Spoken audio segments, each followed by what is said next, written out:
Years, Nicolas Cage was one of the highest paid actors in Hollywood. Blockbusters, Oscars, massive pay. For years, Nicolas Cage was one of the highest paid actors in Hollywood. Blockbusters, Oscars, massive paychecks. On paper, money should have been the last thing he worried about.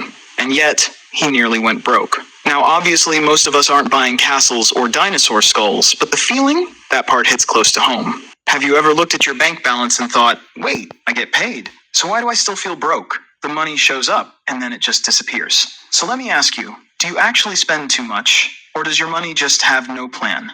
That's exactly the problem the Barefoot Investor tackles. This book doesn't yell at you to stop buying coffee or tell you to track every dollar like a maniac. It looks at how normal people actually live, and then builds a money system that works with that, not against it. Alright, here's the big idea.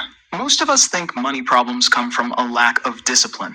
Like, if I just tried harder, if I had more self-control, if I stopped being dumb with money. But let's be real. Have you ever started a budget all fired up and then completely forgotten about it 2 weeks later? Relying on willpower with money is like trying to eat healthy while living inside a donut shop. You might survive for a bit, but eventually, you're cracking. Not because you're weak, but because the environment wins. So instead of saying, be more disciplined, Scott says, stop relying on discipline at all. Build a system that does the thinking for you. Think about it. Your phone locks itself. Your alarm goes off automatically. Your bills probably already come out without you thinking about them. So why do we expect money to magically behave when everything depends on our mood on a random Tuesday night? Here's the shift. Money stress doesn't come from spending. It comes from decisions, hundreds of tiny decisions. Can I afford this? Should I wait? Is this okay? That mental load is exhausting.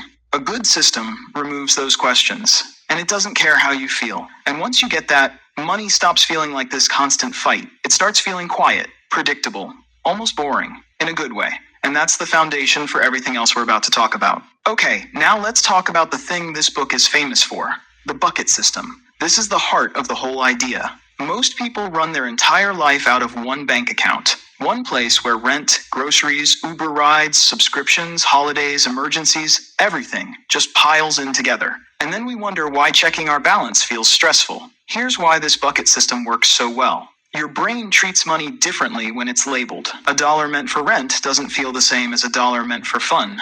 The moment money lands in a specific place, you stop arguing with yourself about it. Now let me walk you through how the buckets actually work together. Think of your money like a team. Every player has a role. When each one knows their job, the whole thing just works. First, there's the money that handles real life. Rent, groceries, bills, transport. This bucket exists so you stop guessing.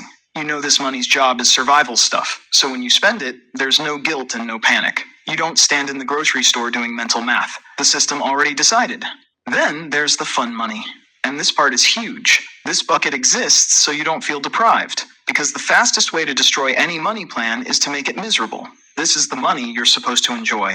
Eating out, clothes, a weekend trip. Now here's where things get motivating. There's a bucket that looks forward. This one's for goals you can actually picture. A holiday, a new car, something you're excited about. Saving stops feeling like punishment when it has a face. You're not just being good with money, you're building towards something. At the same time, there's a bucket quietly doing the heavy lifting in the background. The one attacking bad debt, credit cards, personal loans, all that high interest stuff. Think of this bucket like a fire extinguisher. You don't debate whether to use it. You grab it and put the fire out as fast as possible. And then there's my favorite one. The calm bucket, the emergency money. This one doesn't exist to grow or impress anyone. It exists so small problems like car breakdown or a random bill don't turn into full-blown disasters. Here's the key thing. None of these buckets work alone. They work together. While you live your life, enjoy yourself, and plan for the future, the system quietly protects you from chaos. Now let's talk about the real villain in this whole system, debt. And not all debt, the kind that quietly sneaks into your life and refuses to leave. Credit cards and personal loans don't look dangerous at first. You swipe, life goes on, and nothing explodes. But behind the scenes, interest keeps running like a meter that never shuts off. That's why this book treats bad debt like financial napalm. Once it sticks, it spreads. And if you ignore it, it burns your future without making a sound. Here's why this matters. Even people who earn insane amounts of money get trapped by debt when there's no system in place. Take Johnny Depp, for example. For years, he was one of the highest paid actors on the planet per movie. And yet, he still ended up in serious financial trouble because his lifestyle ran on spending and debt instead of structure. His expenses reportedly ran into the millions every month. When the income slowed even a little, debt filled the gap. That's the scary part. Debt doesn't care how much you earn. It only cares about whether you have boundaries. And now zoom that same pattern down to real life. Credit cards covering groceries, loans smoothing over emergencies. I'll deal with it later becoming a habit. Suddenly, part of every paycheck already belongs to the past. That's why this system doesn't say, manage bad debt. It says finish it. One bucket exists purely to attack high-interest debt. Credit cards, personal loans, anything with brutal interest rates. No distractions. No half measures. You put the fire out first. Cutting credit cards sounds extreme until you realize what they actually do. As long as the fire keeps getting fuel, it never really goes out. Remove the fuel and progress finally sticks. Now, mortgages are different. They can be okay, but only if they stay under control. A mortgage that fits your life gives you stability. One that stretches you thin turns your home into a constant stress machine. And when bad debt disappears, your money finally starts working forward instead of backward. Paydays feel lighter, decisions feel easier, and you stop feeling trapped. Investing in superannuation. Most people think investing means action, checking prices, making moves, feeling like you're doing something smart. But in reality, that's usually where things go wrong. The more exciting investing feels, the more expensive it tends to be. This book takes the opposite approach, boring and long-term. A real-world example that shows why this works is Peter Lynch. When he ran one of the most successful investment funds in history, his secret wasn't speed or prediction. It was patience. He invested in things he understood and held them for years. While others panicked during market crashes, he stayed put, and that's where most of the gains came from. That idea matters because most people don't lose money by choosing terrible investments. They lose money by jumping in and out. They buy when everyone's excited and sell when everyone's scared. Fear and hype do more damage than bad picks ever could. That's why the book leans toward low-cost index funds and minimal tinkering. Every trade costs you something. Fees, taxes, bad timing. A tiny fee doesn't feel like much today, but over decades, it quietly eats a huge chunk of your future money.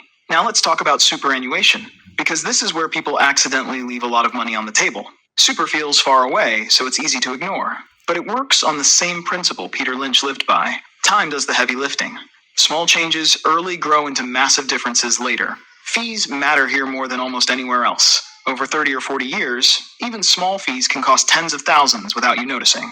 Think of super like cruise control for your financial future. You set it once, keep it smooth, and let the distance add up. Jerking the wheel every time the market moves just slows you down. The big takeaway is simple. Investing isn't about being clever, it's about being consistent. Set it up, keep it boring, and let time work. Insurance and protection. And now we get to the part most people skip. And I get it, it's not exciting. But this is the thing that quietly protects everything you just built. Think about it like this. You wouldn't spend months building a house and then leave the front door wide open. That's what having a money plan without protection looks like. Once there was a guy named Ben, mid-30s, solid job, finally getting his finances together, bucket set up, debt going down, feeling good. Then one random morning he slips, seriously injures his back, and can't work for months. His income stops, but bills don't. Within weeks, the emergency savings start bleeding. Then the credit card comes back out. Years of progress got wiped out by one unexpected moment. That's why this book talks about protection like it's part of the system, not an afterthought. Health insurance, especially hospital cover, exists so one bad medical moment doesn't turn into a financial disaster. You don't get it because you expect something bad. You get it so you don't lose everything if it does. Income protection is huge. Your ability to earn money is your biggest asset, way bigger than your savings or investments right now. If that disappears temporarily, everything else feels it. This insurance buys you time to heal, time to recover, time to not panic. And life insurance, that's not about you. That's about the people who depend on you. It's there, so if the worst happens, your family doesn't also inherit financial stress. Think of insurance like a seatbelt. You don't put it on because you plan to crash. You put it on so one bad moment doesn't ruin everything. At the end of the day, this isn't really about money.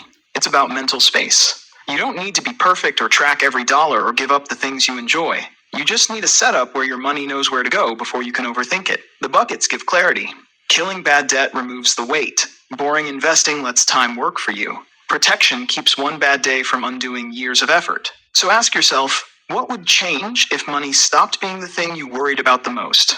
If you like this way of thinking, and you want to go deeper into the mindset behind long-term, calm investing, check out my video on the intelligent investor. It connects perfectly with everything we talked about today. If this video was helpful, hit the like button and subscribe for more.